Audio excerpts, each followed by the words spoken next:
तो hello dear students and friends, आज के इस वीडियो में बात करने वाले हैं UP police sub inspector SI confidential, ASI clerk and ASI accountant के रिक्रूटमेंट 2023 के बारे में। आपको बता दें कि 3 प्रकार के पोस्ट हैं। एक आपका सब इंस्पेक्टर एसआई का है और दूसरा जो है एएसआई का है। एसआई में कॉन्फिडेंशियल है और एएसआई में 2 प्रकार के पोस्ट है, एक क्लर्क का पोस्ट है और दूसरा अकाउंटेंट का पोस्ट है।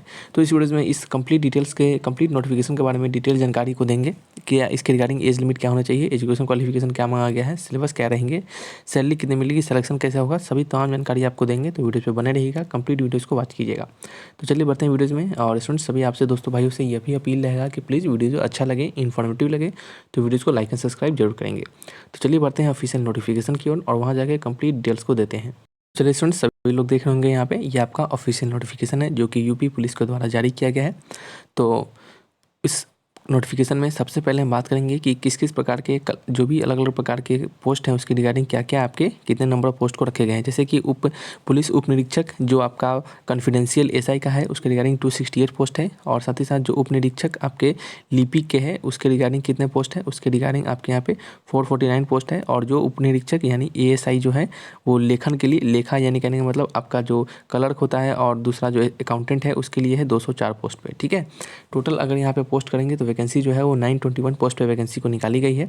यहाँ पे हम बात करने वाले हैं कि आपके फॉर्म जो है वो कब से कब तक भरे जाएंगे। 7/1 से लेकर 28/1/2024 तक इस फॉर्म को भरा जाएगा। और आपके जो शुल्क संयोजन के लास्ट डेट रखे गए हैं वो 30 तारीख तक के समय को दिया गया है। जो एप्लीकेशन का फ़ी रखा गया है स्टूडेंट्स 400 रुपये का फ़ी रखा गया है। यह 400 रुपये का फीस आप सभी कैंडिडेट के लिए रहेगा जो भी जिस भी कैटेगरी से बिलोंग करते हैं उन सभी के लिए 400 रुपीज़ का फीस आपको यहाँ पे देना होगा। आगे बात करते हैं यहाँ पे आपके शैक्षणिक अर्हता के बारे में, यानी आपके एजुकेशन क्वालिफिकेशन के बारे में बात करते हैं। यहाँ पे सबसे पहले पुलिस निरीक्षक गोपनीय जो है यानी एसआई कॉन्फिडेंशियल जो है उसके रिगार्डिंग आपको सिंपली स्नातक डिग्री प्राप्त होना चाहिए। और साथ ही साथ आपके पास 25 वर्ड प्रति मिनट का हिंदी टाइपिंग और 30 वर्ड प्रति मिनट का अंग्रेजी टाइपिंग आपको वो आना चाहिए। साथ ही साथ न्यूनतम 80 शब्द प्रति मिनट की हिंदी अनुलिपि श्रुति लेखन आपको होगा।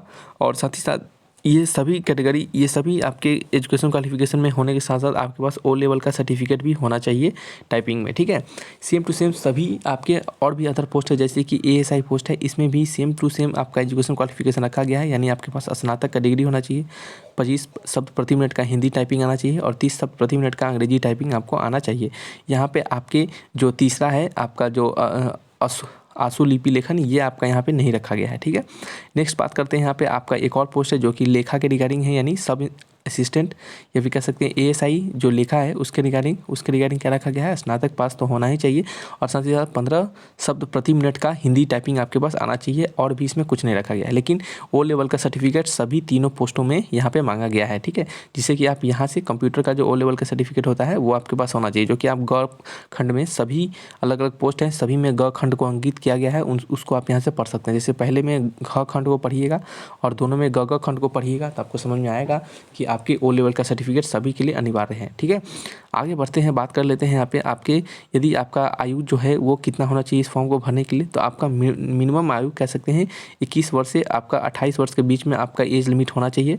और यह जो एज लिमिट है आपका 1/7/2023 से लेकर 1/7/1995 के बीच में आपका आयु को रखा गया है। कहने का मतलब 1/7/1995 से पहले का और 1/7/2023 से कह सकते हैं 2002 के बाद का नहीं होना चाहिए। इसके बीच में यदि आपका एज है तो आप इस फॉर्म को भर सकते हैं। ठीक है, सारे आपकी आयु जो है वो 1/7/2023 से काउंट की जाएगी। ठीक है, यानी 1/7/2023 से आप अपने आयु को काउंट कर सकते हैं कि आपका 1/7/2023 तक आपका आयु मिनिमम 21 होना चाहिए और मैक्सिमम 28 से ज़्यादा नहीं होना चाहिए। आगे बढ़ते हैं, बात करते हैं यहाँ पे एजुकेशन क्वालिफिकेशन के। और हमारा एज लिमिट सब कुछ कंप्लीट हो चुका है। अब हम बात करेंगे यहाँ पे कि आपके इस फॉर्म को भरने के बाद आपका जो सिलेक्शन प्रोसेस होगा वो किस प्रकार से रखा जाएगा। सबसे पहले आपका रिटन एग्जामिनेशन होगा, फिर क्या होगा आपका फिजिकल होगा, फिर आपका क्या होगा जो भी कैंडिडेट के जो टाइपिंग टेस्ट होंगे वो स्किल टाइपिंग होगा, यानी कह सकते हैं टाइपिंग टेस्ट। और देन फिर आपका क्या होगा मेडिकल होगा। बात करते हैं रिटन एग्जामिनेशन के रिगार्डिंग। रिटन एग्जामिनेशन में आपको ये 4 प्रकार के सब्जेक्ट देखने को मिलेंगे जो कि सभी 100 अंक के होंगे। आगे बढ़ते हैं यहाँ पे आपके नेक्स्ट जो है वो आपका रहने वाला है आपका यहाँ पे फिजिकल जो आपका जो आपका शारीरिक मापदंड चेक किया जाएगा उसके बारे में। फिजिकल में आपका क्या देखा जाएगा, जो भी मेल रहेंगे उनका ऊंचाई जो है वो 163 सेंटीमीटर का होना चाहिए, और जो अनुसूचित जाति से होंगे मेल उनका 156 सेंटीमीटर होना चाहिए। सीना जो है आपका 77 सेंटीमीटर से 80 सेंटीमीटर के बीच में, यानी 77 सेंटीमीटर से 82 सेंटीमीटर और 75 सेंटीमीटर से 80 सेंटीमीटर के बीच में अनुसूचित जाति के लिए होना चाहिए। साथ ही साथ यहाँ पे महिला के लिए ऊंचाई रखा गया है 150 सेंटीमीटर का, और वजन महिला के लिए 40 किलोग्राम का वजन यानी 40 केजी का वजन रखा गया है। कंप्यूटर टंकन यानी आशुलिपि लेखन आपका वहाँ पे करवाया जाएगा, जो कि आपका कह सकते हैं कि जो टाइपिंग होता है उसे यहाँ पे चेक करवाया जाएगा, और टाइपिंग स्पीड क्या है वो सभी आपको हमने पहले भी बताया है उसके बारे में। ठीक है, आगे बढ़ते हैं। यहाँ पे नेक्स्ट बात कर लेते हैं आपके और बचे हुए जानकारी के बारे में। साथ ही साथ का टाइपिंग होने के बाद जो पहला जो एसआई का पोस्ट था उसमें आपका कंप्यूटर टंकन और आशुलिपि परीक्षा दोनों रखा गया है, वो दोनों होंगे। और बचे हुए 2 पोस्ट एएसआई का है उसमें सिर्फ क्या होंगे, आपके कंप्यूटर टंकन होंगे, यानी सिर्फ टाइपिंग टेस्ट होगा। इतना होने के बाद आपका चिकित्सा परीक्षा जिसे कि मेडिकल कहते हैं, मेडिकल होगा। मेडिकल के बाद आपका क्या होगा, आपका एक मेरिट लिस्ट तैयार किया जाएगा, और उस मेरिट लिस्ट के आधार पर क्या होगा, आपका चयन किया जाएगा। तो आपको सिलेक्शन प्रोसेस अच्छे से समझ में आया होगा। अब थोड़ा सा सिलेबस को हम समझ लेते हैं कि आपका जो सिलेबस है वो किस प्रकार से रखा गया है। नीचे यहाँ पे देखेंगे तो यहाँ पे सिलेबस दिया गया है। जैसे कि पहला एक सिलेबस है, बता दें आपको, जनरल हिंदी, कंप्यूटर नॉलेज और जनरल इसके बारे में। जैसे जनरल हिंदी का सिलेबस यहाँ दिया गया है और कंप्यूटर नॉलेज का सिलेबस आपका यहाँ पे दिया गया है। ठीक है, दूसरा जो आपका सब्जेक्ट था जनरल अवेयरनेस और करंट अफेयर्स था, दोनों का सिलेबस यहाँ पे दिया गया है। और तीसरा जो था आपका न्यूमेरिकल एंड मेंटल एबिलिटी का था, जो कि यहाँ पे सिलेबस आपका दिया गया है दोनों के लिए, numerical ability and mental ability. चौथा में था आपका यहाँ पे मेंटल एप्टीट्यूड टेस्ट और आईक्यू टेस्ट और रीजनिंग। तो मेंटल एप्टीट्यूड टेस्ट का यहाँ पे सिलेबस है, नेक्स्ट आईक्यू टेस्ट का यहाँ सिलेबस है, और आपका रीजनिंग का सिलेबस यहाँ दिया गया है। तमाम सिलेबस सभी जानकारी यहाँ पे दी गई है जो कि हमने आपको यहाँ पे बताया है, और जो भी हमने आपके नोटिफिकेशन में आपका जो थंबनेल था उसमें जो भी जानकारी दी थी वो सभी चीज़ को हमने बता दिया। लास्ट हमारा बच जाता है आपका जो सैलरी स्ट्रक्चर है उसके बारे में बात कर लेते हैं। और देखिए स्टूडेंट्स, यहाँ पे काम क्या करना होगा वो सभी को पता होगा। लेखन वाले को, जिनका जो कॉन्फिडेंशियल होंगे उनको सारे कॉन्फिडेंशियल काम करने पड़ेंगे। कॉन्फिडेंशियल मतलब गोपनीय काम जो होगा वो सब करना होता है।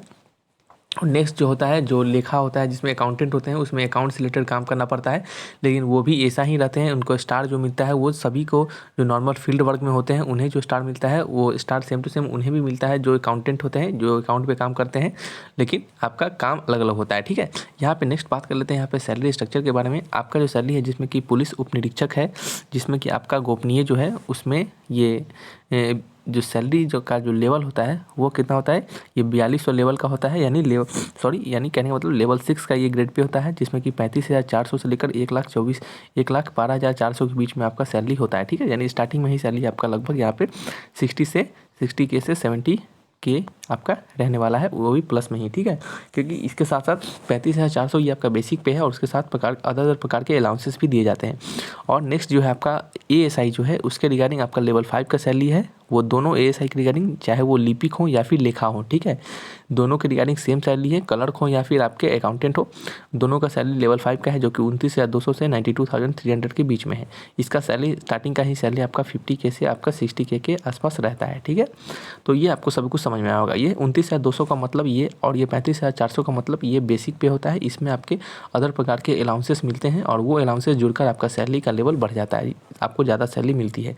और ये जो सैलरी 1,24,000 बताया जाता है, ये 1,12,400 ये मैक्सिमम सैलरी होते हैं। ठीक है, जैसे 92,300 ये मैक्सिमम सैलरी होते हैं। तो स्टूडेंट्स, आपको सब कुछ समझ में आया होगा जो जानकारी यहाँ पे हमने दिया है।